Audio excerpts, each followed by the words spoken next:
এই মুহূর্তে দিনাজপুরে বিরামপুরে আছেন শফিকুল ইসলাম। শফিক, বিস্তারিত জানতে সরাসরি যাচ্ছি তার কাছে।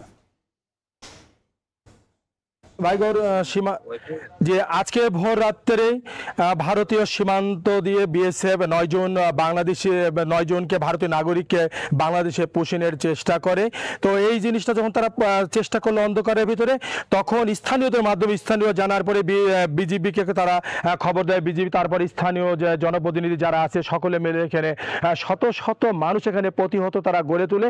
আর এই বিজিবির কঠোর প্রতিহতের কারণে গ্রামবাসী যখন তারা লাঠি নিয়ে এগিয়ে আসে, তখন বিজিবি ওই 9 জনকে নিয়ে তারা পিছু হাঁটে। তো আমরা স্থানীয়দের সাথে কথা বলে যতটুকু জেনেছি, তারা এর আগে কয়েকবার তারা সীমান্ত দিয়ে এর আগে চেষ্টা করেছে।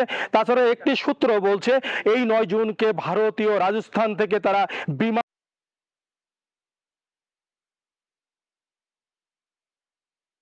তাছাড়া এখানে বিজিবি সদস্যরা আছে, গ্রাম পুলিশ আছে, তারা বলছেন কোনোভাবে যেন ভারতীয় নাগরিক তারা যেন অবৈধভাবে বাংলাদেশে পুষ্টি না করতে পারে, এই ব্যাপারে তারা কঠোরভাবে বলেছি। তাছাড়া এখানে বিজিবি সদস্যরা আছে, গ্রাম পুলিশ আছে, তারা বলছেন কোনোভাবে যেন ভারতীয় নাগরিক তারা যেন অবৈধভাবে বাংলাদেশে পুষ্টি না করতে পারে, এই ব্যাপারে তারা কঠোরভাবে তারা এখানে লাঠি সোড়ানি তারা এখানে অবস্থান করছে।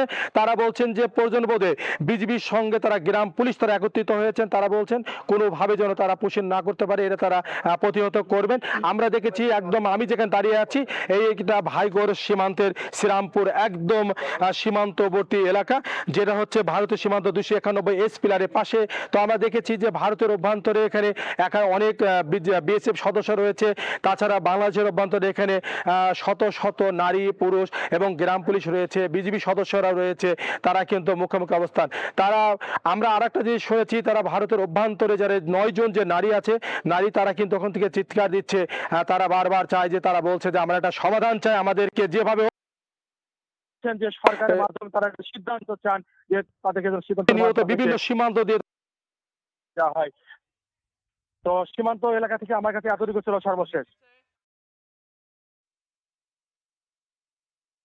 ভারতীয় নাগরিক পুষিনের চেষ্টা খবর জানতে আমরা সরাসরি ছিলাম দিনাজপুরের বিরামপুরে।